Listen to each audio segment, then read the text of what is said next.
They thought she was just another overpromoted officer, a quiet woman with no visible scars, no stories in circulation, no SEAL trident on her chest. To them, she was a checklist, a command placement, an easy target. So during a night rotation, they beat her, carefully, quietly. Where no cameras could see, they loosened bolts, pulled safety locks, hit just hard enough to leave bruises, but not proof. And they thought that was the end of it. But what they didn't know was that she'd been through worse, much worse. And she hadn't just survived it. She'd learned how to end a career without ever raising her voice.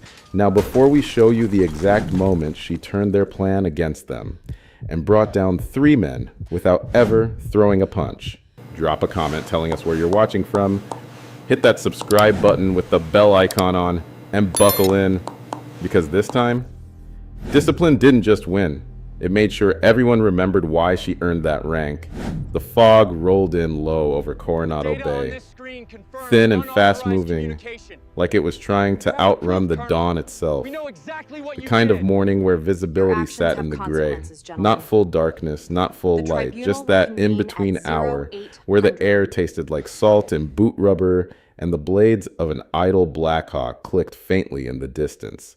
A metronome no one had bothered to stop. Lieutenant Commander Rhea Voss stepped onto the main compound grounds with her gear already strapped down. No entourage, no greetings, just a matte duffel slung tight over her shoulder and her name already posted on the assignment board in clipped black letters. Voss, our lead instructor, Combat Integration Rotation 2. A. Her uniform bore no embellishments, tan fatigues, polished boots, hair tight but not severe. She didn't wear sunglasses even in the harsh morning glare. Her expression made it clear she saw everything anyway. Behind the admin trailer, 2 instructors leaned against a shaded utility cart. One smoked, the other didn't bother to hide his glance. That her? Yep, Voss. Transferred out of some joint command thing. Nobody really knows. Figures. Probably another precision test case. Gotta fill that box somehow. Genius in a classroom. Let's see what she does in the dirt. They chuckled like they'd already seen the outcome. Inside the mess hall, whispers moved ahead of her like wake before a bow. 1 or 2 glanced at her chest where a ribbon bar might have been. Found none. No SEAL trident either. Just the eagle and anchors of a lieutenant commander, plain and legal, when the command brief assembled on the terrace at 0700. The commandant gave her 5 sentences. 4 were procedural. The last one was more a shrug than a commendation. Lieutenant Commander Voss will oversee field integration drills for the next 6 weeks. Her rotation will focus on asymmetric combat leadership models. Her prior deployments are sealed by Joint Ops Order, and all authority granted to her is affirmed by Central Command. No applause, no nods, just silence. She stood there. Chin even. Arms at ease. Her eyes scanned the instructors, not searching, registering. One leaned slightly back like he'd expected someone taller. Another smirked when she didn't return his glance. But the third one, the one with the clipped haircut and squared jaw, name tag reading Maddox, held her gaze for a half-second too long. Not curiosity, not doubt. Just the quiet calculation of a man trying to decide whether he could break her. Rhea said nothing. She didn't flinch, didn't ask questions, just waited for the meeting to end, then walked off toward the eastern field to inspect the course layout herself. No clipboard, no assistant. The same 2 instructors from earlier now leaned by the lockers, eyes following her every step. She don't talk much. Doesn't have to. New ones always think silence is strength. The one who'd lit the cigarette smirked. Let's test that theory tomorrow. Simulation 3. After lights. And just like that, it had begun. By mid-morning, the fog had burned off the beach. The sky over Coronado was a hard, cloudless blue. Heat shimmered off the sand just enough to sting the eyes. A full unit of recruits stood in staggered formation along the shoreline, weighted vests on, breath sharp. Some bent double after the last set. Others clenched their jaws and stared straight ahead, praying she wouldn't call another round. Lieutenant Commander Rhea Voss walked the line slowly, calm, Clip in hand, stopwatch silent. The rhythmic crash of waves behind her gave the illusion of peace, but every recruit's heart raced like a drumline. "Front row," she called, voice steady. "Bear crawl to the shoreline and back. Clock starts when the first elbow hits the sand." A few groaned under their breath. Before the order could fall into motion, a voice cut through from the rear. "You planning to run this like a beach yoga retreat, Commander?" It was Maddox. He stood near the water trailer with arms crossed and sunglasses half slipped down his nose. Like every minute here was a waste of his time. His uniform looked freshly pressed, the kind of man who polished his boots more often than he trained. Rhea didn't turn. She looked forward, raised her voice only slightly. "Excuse me?" Maddox stepped forward, loud enough now for the recruits to hear. "I said, this pace, these drills, half the kids here did tougher warm-ups in high school wrestling." A few of the trainees chuckled, nervous, uncertain. Rhea pivoted finally, walked toward him. Her steps didn't rush. Her clipboard still hung loosely by her side. She stopped just outside of arm's reach. Her tone never shifted. "What's your proposal, Sergeant?" Maddox smiled, tilted his head. "Maybe give them something real. Something that'll separate leaders from fillers. Unless we're aiming for a participation trophy this week." No one breathed. Rhea glanced at the line of recruits, then back to Maddox. "Sergeant Maddox," she said, crisp now, "you're assigned as support for the next 3 days. You'll run the shoreline rep for row 2. 10 laps, weighted packs. Every time someone drops, you double back and escort." Maddox's smirk faded. "That's not—" "It is now," she cut in. "Unless you'd like to contest my authority. In front of trainees, during operational rotation. Shall I record your objection for the oversight board?" The pause was surgical. He blinked, adjusted his shoulders, then offered a tight nod. "No, ma'am." She didn't thank him, didn't even acknowledge the shift, just turned back to the recruits. "First row, go." As they dropped into motion, sand flying from boots and elbows, Maddox watched her walk past. Not a single muscle in her face moved. She hadn't raised her voice once, and yet somehow the entire formation now looked at her differently. He muttered under his breath to the instructor beside him. "She thinks she's in charge now." Then, just before turning away, added low, "We'll remind her this ain't a lab coat job." And the other man gave the smallest nod, enough to say, "Tonight then." The lights inside the instructor ready room flickered overhead. Cheap fluorescents. One always buzzed faintly above the weapons rack. Maddox leaned against the metal table, unwrapping a granola bar like he had all the time in the world. The TV in the corner played footage from a previous rotation. Muted now, just heat-map silhouettes. Darting between barriers, Laird sat across from him, feet propped on a crate. "You really going through with it?" Maddox didn't look up. "Going through with what?" Laird scoffed. "Don't play dumb. I saw your face on the beach." Maddox took a bite, chewing slowly. "She humiliated me in front of 50 recruits. She followed protocol. She weaponized it." His eyes finally met Laird's. "You think she gets to roll in here with her sealed file, skip the dirt, bark orders like she's Moses on the hill, and we just salute?" "She's command. And we're the backbone. That means we don't let someone get to the top without earning it here." A silence fell.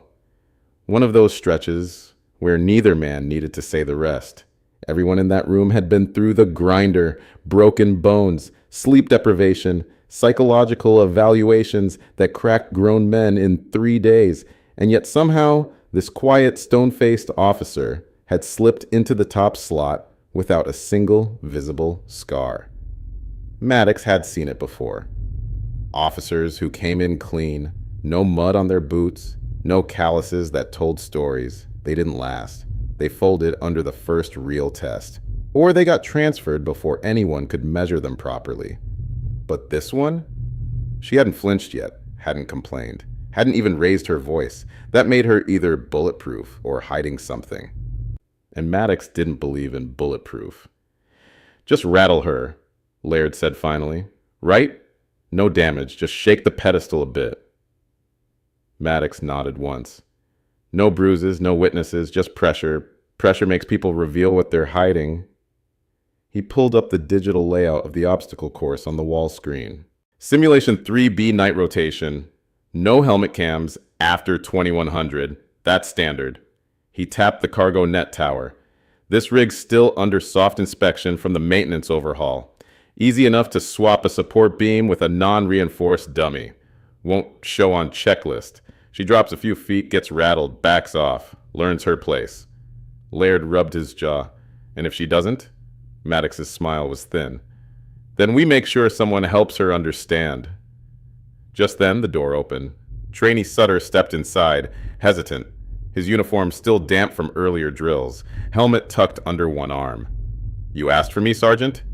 Maddox turned, expression already softening, calculated. Yeah, come in, sit. Sutter glanced at Laird, then lowered himself onto the edge of the bench. Got a task for you tonight, Maddox said, routine stuff. You're going to shadow the tower sequence, help reset the rig after each pass, safety observation, that sort of thing. Sutter frowned slightly. I thought the tower is already cleared for solo run. It is, Maddox said, but new leadership means new oversight. We don't want her thinking we're unprepared, do we? Sutter nodded slowly. No, Sergeant. Good man. Maddox reached into his duffel and slid a small toolkit across the table.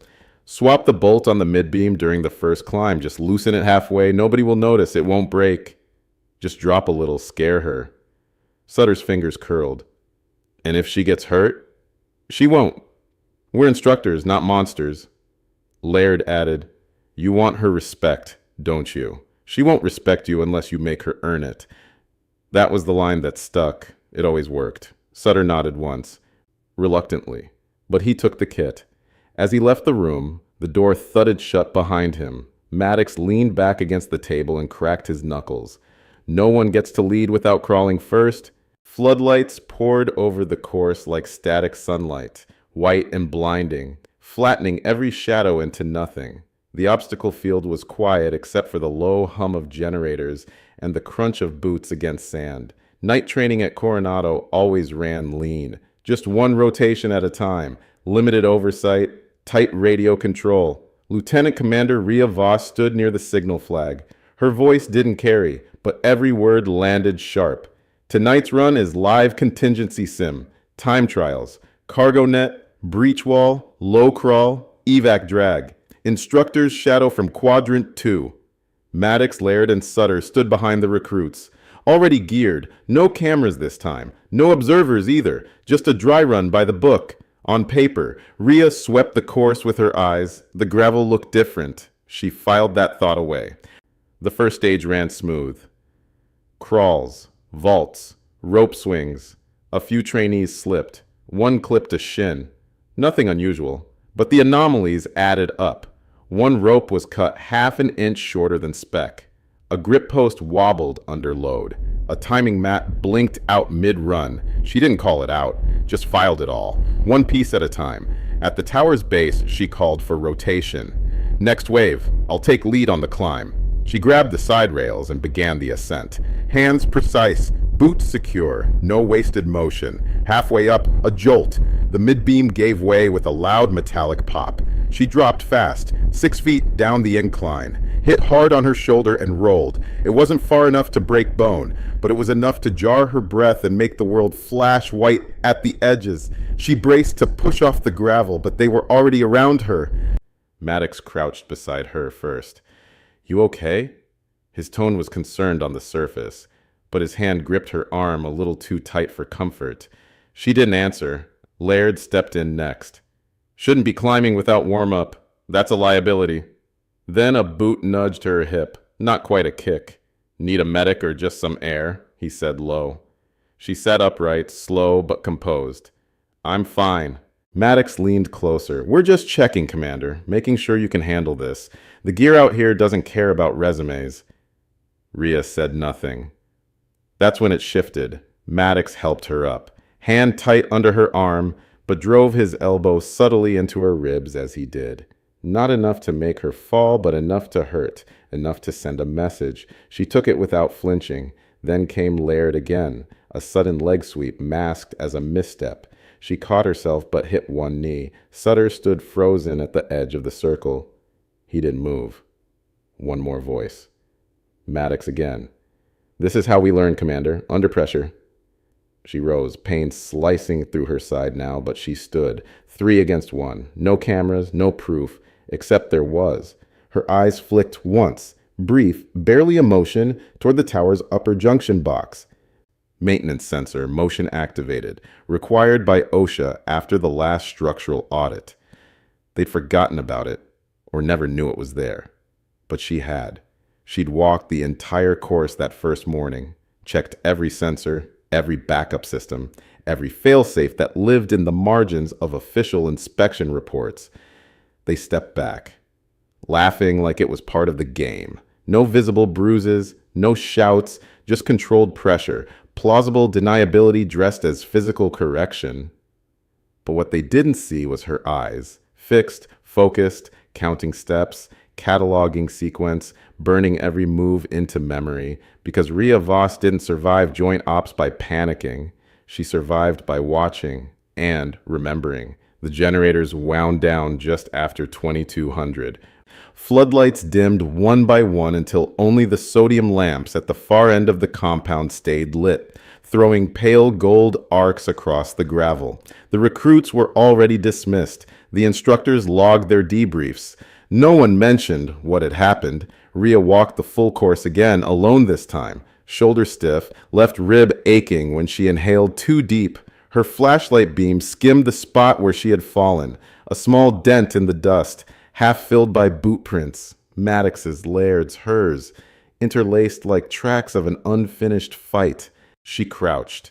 The metal beam still hung loose, half split at the joint, clean cut through the reinforcement screw. Not wear, not fatigue, intent. She clicked her tongue once, a quiet sound, almost like punctuation, then stood, straightened her back, and kept walking. Inside her quarters, the air conditioning hummed low. She peeled the uniform jacket off carefully.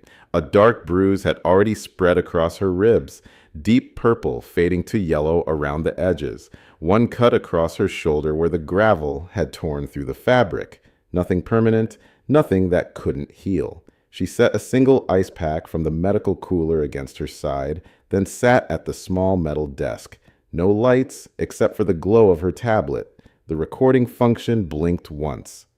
Entry, 2304 hours, she said quietly. Training Simulation 3. Mechanical anomaly. Mid-beam failure. Impact, 6-foot fall, lateral shoulder trauma. Immediate response, 3 instructors. Sequence of contact. Maddox, first touch. Laird, second. Unknown trainee observer remained stationary. No visible witnesses. Suspected manual interference with beam mount. Her tone stayed steady. No anger, no hesitation, just data. She pressed stop, saved the file, tagged it under maintenance log inquiry, then opened a blank notepad. Wrote 3 words at the top: names, motive, pattern.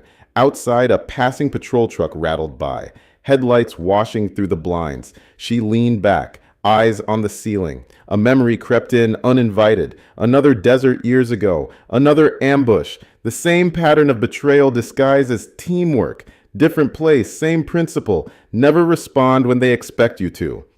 Never fight where they can erase it. Rhea closed her eyes, slowed her breathing until the pain fell into rhythm with it.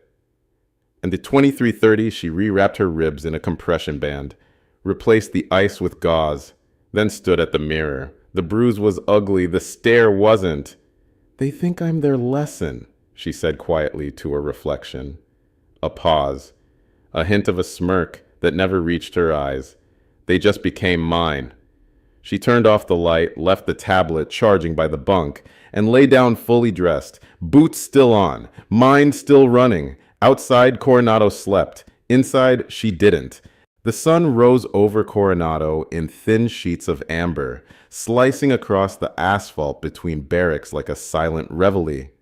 The drill yard buzzed early, boots hitting pavement, distant shouts from the PT field, steel on steel from the pull-up rigs. But inside the admin wing, everything ran quiet. Rhea Voss walked in with a rolled training log under one arm and her sling bag over the other. She moved as if nothing had happened. Back straight, gait steady, expression unreadable. If anything, she looked cleaner than yesterday. Sharper. She passed the instructor bulletin board without glancing at it. Her name still hung second from the top, right beneath Maddox, D. At the maintenance office, Chief Alvarez was already hunched over a screen, coffee steaming beside him, a torque wrench balanced behind his ear, like a carpenter's pencil. "Morning, Commander," he said without looking up. "Course gear ran hot last night, huh?" She stepped lightly inside. Noticed a few anomalies. Tower beam gave out mid-run. That got his attention. He pushed back his chair, frowned. "That beam's in pending cert, but it shouldn't have failed. Wasn't red tagged." "Can I see the log?" she asked. Not forceful, just matter of fact. Alvarez nodded. "Sure, pulling it now." He tapped a few keys. The maintenance screen blinked and brought up the entry. Under Course Structure Tower Unit 3B, a digital trail of adjustments appeared: manual calibration, override, 1922, HRS user ID, instar_Maddox, safety lock, disengaged, 1937, HRS override logged by Inster_Laird. Alvarez blinked. "Huh, expected those?" she asked, voice neutral. "No, that override shouldn't even be accessible outside technician access. Someone must have used an old terminal we haven't scrubbed." She nodded once. "Would you mind sending me a copy of the log?" Alvarez hesitated. "You planning to raise a report?" "Just reviewing my own training files," she said. "But if I needed the data later..." He exhaled through his nose. "Copying it now." She took the drive, offered a brief, silent nod, and left without another word. Before heading to the canteen, she made one more stop. The operations hub, small room, 3 terminals, one always left unmanned during morning rotation. She logged in with her command clearance, pulled the motion sensor data from Tower Unit 3B, timestamp 2241 to 2254 hours, 13 minutes. The file was small, grainy infrared feed, but clear enough. 3 figures circling 1, contact patterns, coordination. She copied it to the same drive, logged out, erased her access trail from the session history, then walked back into the morning sun, like she'd just been checking the weather. Down at the canteen, Maddox sat at the outdoor table with Laird and 2 others, trays out. Empty wrappers tossed carelessly. The conversation was low, but smugness had a way of amplifying itself. "Still walking upright," Laird muttered, watching Rhea cross the quad. "Give it time," Maddox replied. "The ones that act like steel usually crack clean." Across from them, Sutter sat hunched, poking his eggs, saying nothing. Maddox caught his eye. "You did good," he said. "Ran smooth." Sutter didn't reply. His tray was still mostly full. He hadn't eaten. "She hasn't said a word," Laird added. "No report, no complaint, no call to med. It's over." Maddox took a long sip from his water bottle. "That's the thing about officers like her." He stood up and tossed the bottle into the bin. "They don't bark." He started walking toward the field. "They wait." What he didn't realize was that she already had. The announcement went up just after noon. A sheet pinned to the dry erase board outside the operations hub. Live evaluation instructor assessment drill. Time, 1600 hours. Course, Simulation 3B. Field rotation audit. Lead demo team. Instar_Maddox. Instar_Laird. Trainee_Sutter Observer. LT-CMDR. VOS. Standard text. No fuss, no comms alert. But by 1400, every instructor not deployed was hanging near the quad. Not because they were told to, but because everyone could feel something was off. Maddox stared at the sheet like it was a trick. "Observer?" he muttered. "That's it?" Laird slapped the paper lightly. "Assessment drill, routine. Probably wants to see how her reforms play out under pressure." "Let's give her a show then," Maddox said, already pulling on his gloves. By 1600, the sun leaned west, throwing long shadows across the simulation course. A mobile command van had been rolled onto the edge of the field, standard issue for recording drills. Inside it, 2 SEAL instructors sat at the monitor wall, expressionless. One clicked open the audio feed.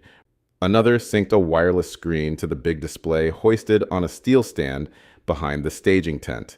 Recruits began gathering off duty, forming a silent arc beyond the hazard tape. It wasn't just curiosity, it was atmosphere. They could sense something was coming. Everyone could. Maddox, Laird, and Sutter took position at the course entrance. Helmets on, earpieces checked, posture perfect. Rhea Voss arrived without fanfare. Desert fatigues again. No medals, no clipboard. Just a small data tablet in one hand, and her left shoulder still visibly stiff. Wrapped under the uniform, but unmistakably healing. She gave a single nod to the operations tech beside the screen. Load sensor map. Run data set. Simulation 3B. 2 nights ago. The screen blinked. A real-time schematic of the obstacle course appeared, digital overlays of the structure, timestamps, user logs. It auto-populated with activity, Maddox's name, Laird's, each action clearly time-stamped, beam override, safety lock disengaged, ID verification. The screen pulsed with proof, not dramatized, just documented. A few in the crowd stirred. Whispers began to ripple. Someone in the back, one of the senior instructors, stepped forward slightly, squinted at the screen, then looked at Maddox, then back at the screen. His expression shifted. Not anger, just recognition. The kind that comes when you realize you've been standing next to something ugly and didn't see it. Another instructor turned away. Didn't want to be associated with what was about to happen. Maddox froze, halfway through his harness adjustment. Laird's hand stopped mid-air. Sutter looked like his stomach had turned to stone. Rhea's voice came through the comms feed. Even, calm, quiet. You will now rerun the drill as you did that night. Same rig, same sequence, same teamwork. Maddox glanced toward her. A quick look, like maybe this was still salvageable. Maybe it was just a warning, but her face didn't move. Not a twitch, not a blink. Just watching. Laird stepped closer to him. What is this? He hissed. What is she doing? Maddox stared at the screen, his name repeated, flashing in red. She's not doing anything, he muttered. She's just letting everyone else see. Behind them, the crowd had grown. Senior officers now, 2 commanders, a JAG aide in plain clothes, watching, listening. Rhea stepped off the platform, walked toward the edge of the mat where the tower loomed. She stopped in front of Maddox, no closer than regulation allowed.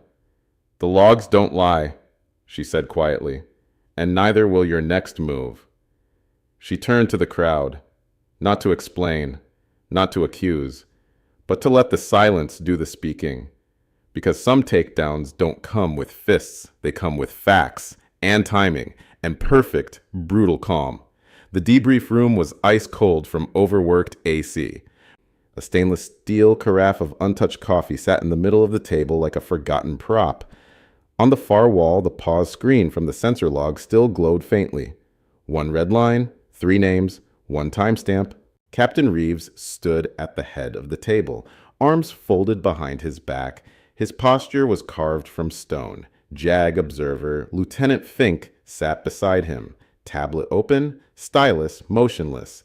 Maddox, Laird, and Sutter were seated in a tight row. No uniforms now, just navy undershirts and tension. Maddox's leg bounced under the table. Laird had his arms crossed, jaw clenched hard enough to tremble. Sutter's hands lay flat on his thighs, unmoving. Reeves didn't raise his voice. Lieutenant Commander Voss submitted digital logs, med documentation, and a verified equipment trace from Maintenance Chief Alvarez. All were cross-confirmed by timestamp and operational access logs. He turned the screen toward them, played the clip. Again, the beam override, the safety disengage, then Maddox's ID, then Laird's, then silence. No accident, no fatigue failure, and no way to call this miscommunication, Reeves said. Maddox opened his mouth, but Rhea's voice cut across the room before he could speak. Miscommunication doesn't leave bruises in a formation pattern. Everyone turned. She hadn't been announced, but she was there, leaning quietly against the rear frame of the door, arms still wrapped under her uniform, eyes steady. She stepped forward and slid a printed report across the table. It stopped in front of Fink. The top sheet, color photos of a shoulder bruise and compression injury. Medical log number. Timestamp 2248, night of simulation 3B. Fink flipped through it. Said nothing, just nodded once. Reeves turned to Maddox. You assaulted a superior officer during a live fire prep rotation in front of a witness using premeditated sabotage. Maddox's voice cracked. She had it coming. Reeves's jaw didn't move. Is that your statement? I mean, she came in acting like we owed her respect she hadn't earned. Correction, Reeves said flatly. She came in with rank, orders, and the discipline you failed to model.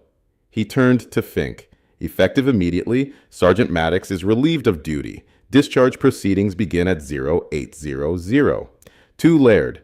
Accessory, sabotage, administrative separation recommended. Then to Sutter. You stood by, but you eventually came forward.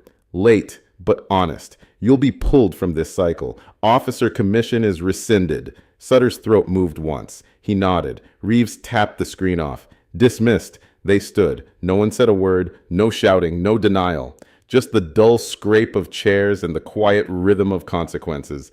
Outside, the sun sat heavy behind the admin wing, casting long shadows across the courtyard.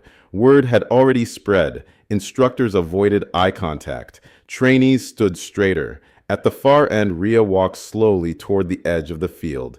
Maddox passed her. Not close, but close enough.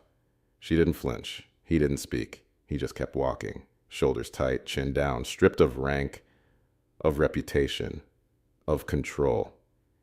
And she just kept walking. Forward.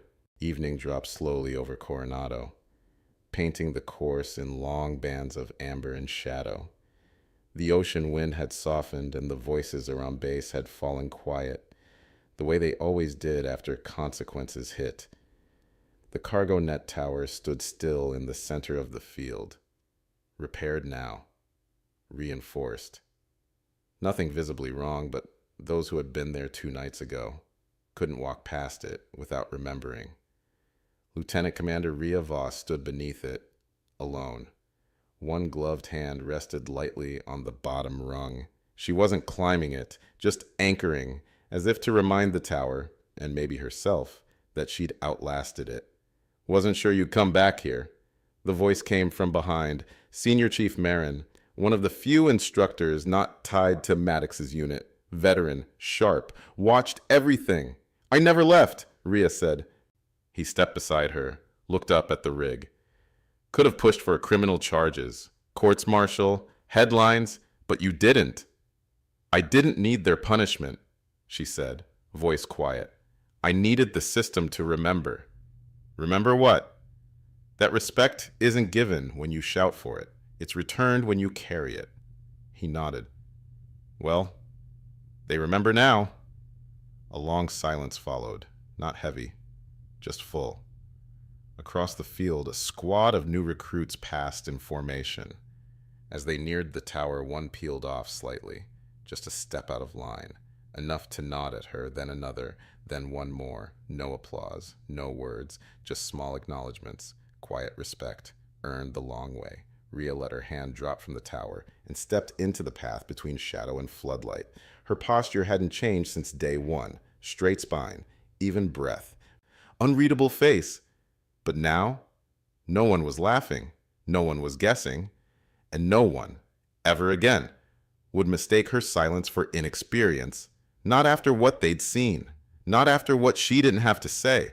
If someone tried to break you just to teach a lesson, would you fight back on the spot?